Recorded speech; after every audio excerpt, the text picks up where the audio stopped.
Jean du Seigneur. Oh, mon Jean du Seigneur, que le siècle où nous sommes est mauvais pour nous tous, oseurs et jeunes hommes, religieux de l'art que l'on nous a gâtés. On ne croit plus à rien. Le stylet du sarcasme a tué tout amour et tout enthousiasme. Le présent est désenchanté. L'on cherche, l'on raisonne, au fond de chaque chose, on fouille avidement, jusqu'à trouver la prose, comme si l'on voulait se prouver son néant. Tout est grêle et mesquin dans cette époque étroite, où Victor Hugo seul porte sa tête droite et crève les plafonds de son crâne géant.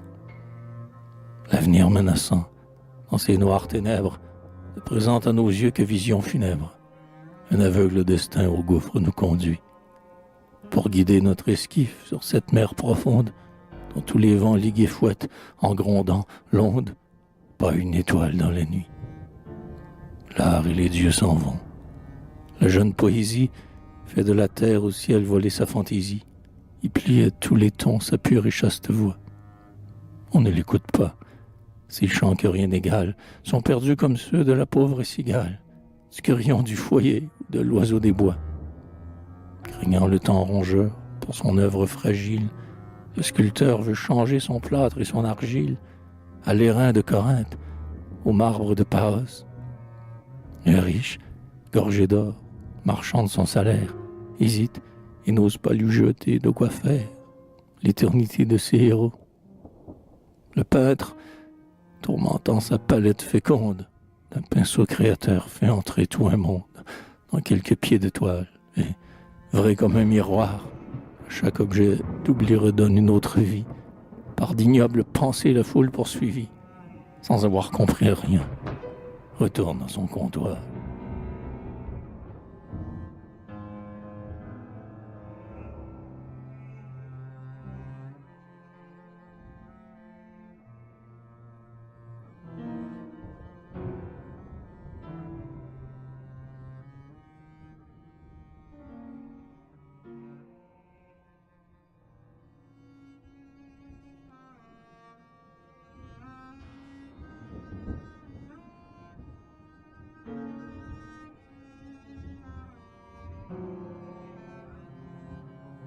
Qu'est devenu ce temps où, dans leur gloire étrange, le jeune Raphaël ou le vieux Michel-Ange éblouissaient l'époque à genoux devant eux, où, comme les autels, la peinture était sainte, l'artiste conservait à son front une teinte du nimbe de ses bienheureux. Et Jules II régnait, nature riche et large, qui portait tout un siècle et jouait sous la charge. Il ployait Michel-Ange avec son bras de fer, et, le voyant trembler, sachant qu'il n'était comme, au dôme colossal de Saint-Pierre de Rome, le traînait en jurant allumer son enfer. Tout était grand alors comme l'âme du maître, car il avait au cœur ce Bonaparte prêtre, des choses que n'ont point les rois de ce temps-ci.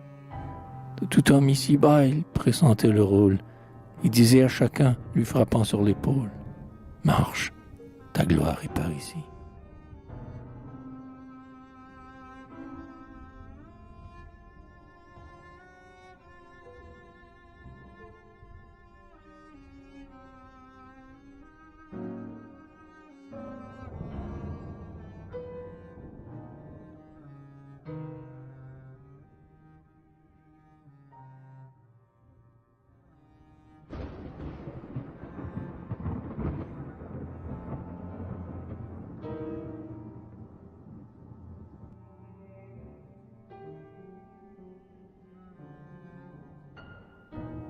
Et puis là-bas, à Rome, au pied des 7 collines, parmi ces ponts, ces arcs, immortels ruines, ces marbres animés par de puissantes mains, ces vases, ces tableaux, ces bronzes et ces fresques, ces édifices grecs, latins, goths ou mauresques, ces chefs-d'œuvre de l'art qui pavent les chemins. Tout dans ce beau climat offre une poésie, dont, si rude qu'on soit, on a l'âme saisie. Qui ne serait poète en face de ce ciel? Baldaquin de saphir, coupole transparente, où par les citronniers la tiède bise errante ressemble aux chansons d'Ariel. Quel plaisir, quel bonheur, une lumière nette découpe au front des tours la moindre colonnette. Les palais, les villas, les couvents dans le bleu profilent hardiment leurs silhouettes blanches. Une fleur, un oiseau pendent de chaque branche, chaque prunelle roule un diamant de feu. Le petit chevrier allé de la Sabine, le bandit de la Bruse avec sa carabine, le moine à 3 mentons qui dit son chapelet, le chariot taxant, traîné de bœufs difformes, qui fixent gravement sur vous leurs yeux énormes, le pêcheur drapé d'un filet, la vieille mendiante au pied de la Madone, l'enfant qui joue auprès, tout pose, tout vous donne, des formes et des tons qui ne sont point ailleurs. Baigné du même jour qui fit Paul Véronèse, le coloriste fier doit se sentir à l'aise, loin du public bourgeois, loin des écrivailleurs. Partout de l'harmonie, en ce pays de fées, la voix ne connaît pas de notes étouffées. Tout vibre et retentit, les mots y sont des chants. La musique est dans l'air, parler bientôt s'oublie. Comme ailleurs on respire, on chante en Italie. Le grand opéra court les champs. C'est là, mon Dieu Seigneur, qu'on peut aimer et vivre. Oh, respirez cet air si doux qui vous enivre, ce parfum d'oranger, de femme et de soleil, près de la mer d'azur au bruissement vague, dans le vent frais, des nuits baisent en passant les vagues, se sentir en aller dans un demi-sommeil. Oh, sur le fût brisé d'une colonne antique, sous le pampre qui grimpe au long du blanc portique, avoir à ses genoux une contadine, au collier de corail, la jupe écarlate, cheveux de jet, œil brun où la pensée éclate, une sœur de fort narine.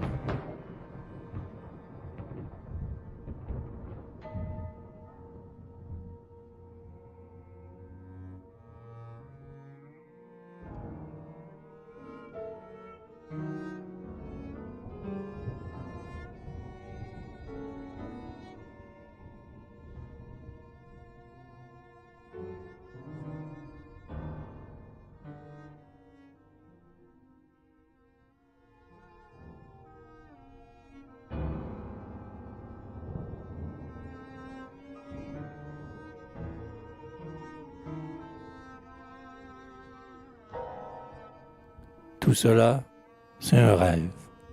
Il nous faut, dans la brume, de ce Paris grouillant qui bourdonne et qui fume, traîner des jours éteints, des leur aube ternie, pour perspective avoir des façades blafardes, ouïr le bruit des chars et ses plaines criardes, de l'ouragan qui bat nos carreaux jaunis, voir sur le ciel de plomb courir les pâles nus, les grêles marronniers bercer leurs cimes nues, longtemps avant le soir, derrière les toits gris. Le soleil s'enfoncer comme un vaisseau qui sombre, et le noir crépuscule ouvrir son aile sombre, son aile de chauve-souris. Et jamais de rayons qui brillent dans l'ondée, dans cette vie abstraite et d'ombre inondée, jamais de points de feu, de paillettes de jour. C'est un intérieur de Rembrandt dans ton voile, la dalle lumineuse et la mystique étoile. C'est une nuit profonde, où se perd tout contour.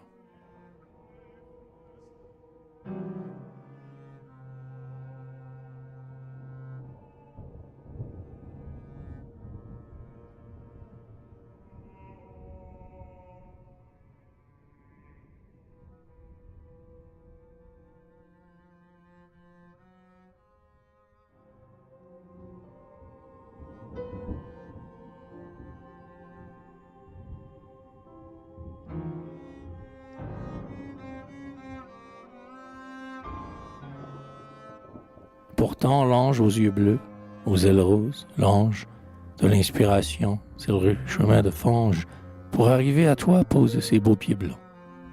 Et l'auréole d'or qui couronne sa tête, en ses cils diaprés de 7 couleurs projette des fantômes étincelants.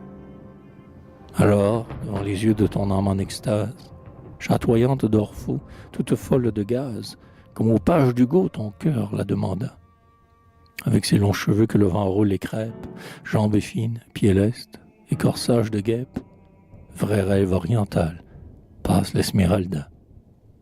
Roland le paladin, qui, l'écume à la bouche, sous un sourcil froncé roule un œil fauve et louche, et sur les rocs aigus qu'il a déracinés.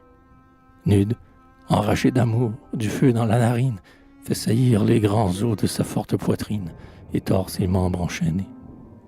Puis la tête homérique et napoléonienne de notre roi Victor. Que sais-je moi? La mienne, celle de Montgérard et de Pétrus Borel, et d'autres qu'en juin tu fais, d'un doigt agile, palpiter dans la cire et vivre dans l'argile, assez pour autrefois rendre un nom immortel. Si 300 ans plus tôt Dieu nous avait fait naître, parmi tous ces hauts noms, on en eût mis peut-être d'autres qui maintenant meurent désavoués. Car nous n'étions pas faits pour cette époque immonde, et nous avons manqué notre entrée en ce monde où nos rôles étaient joués.